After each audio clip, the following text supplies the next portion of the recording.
हे गाजर काय माहिती का, हे लिंबू तहसीलदार काय करतात, एखादं पत्र दिले की लिंबासारखं फेकून देतात. आपण उतरून टाकत नाही का अमावस्येला पौर्णिमेला लिंबू, तसं तहसीलदार काय करतात माहिती का, हे एखाद्या गरीबाचं शेतकऱ्याचं जवानाचं पत्र, माझ्याजवळ किती तर पुरावेत, हे असं टाकून देतात.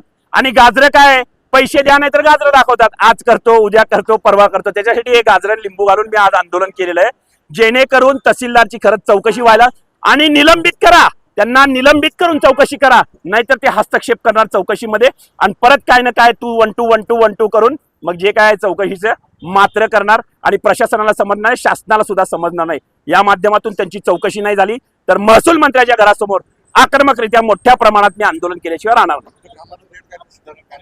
त्यांचा मेनू आहे, मेनू कार्ड आहे, ते कोणीतरी गायकवाड म्हणून आहे, तुम्हाला सांगतो त्यांचा तर रेट ठरलेला आहे. उतार्यावर नावं लावायचं असेल 1.5 लाख, माझ्या मित्राकडनं घेतले 3 लाख उतार्यावर नावं लावायला. अहो लाज वाटायला पाहिजे. शेतकऱ्यांचा 7-12 उतारा असेल किंवा शेतकऱ्याची काही असतील ते बाकीचे रस्त्याचे प्रश्न असतील, यांनी मेन्यू कार्ड ठरवलं. हॉटेलमध्ये जसं लिहिलेलं असतं उपमा 25 रुपये, चहा 10 रुपये, तसं लिहिलेलं आहे.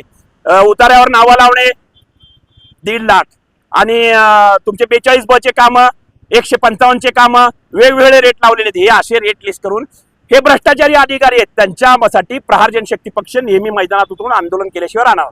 आता सध्या विभागात चौकशी चालू आहे, त्या चौकशी जे करते विभागात त्यांच्यावर विश्वास आहे का?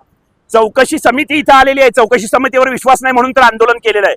चौकशी समितीने माझं पत्र आहे, माझ्या पत्रावर विभागीय आयुक्तांनी यांची चौकशी लावलेली आहे. 2024 असू दे किंवा आत्ताचं कालचं पत्र असू दे, महिन्यापूर्वीचं विभागीय आयुक्तांनी आदेश दिलेले आहेत, अधिकारी पाठवलेत. पण संबंधित अधिकारी ज्यांनी स्वतः चौकशी लावली, ज्यांनी पत्र दिलं, ज्यांच्याकडे पुरावेत, त्यांना विश्वासात घेत नाहीत, त्यांच्या विरोधात पण आंदोलन करतो, विभागीय आयुक्ताच्या कार्यालयात आंदोलन करतो. आंदोलन करणं माझं हत्यार आहे, आंदोलन करणं. जोपर्यंत हा माणूस घरी बसत नाही तोपर्यंत मी आंदोलन करत राहणार.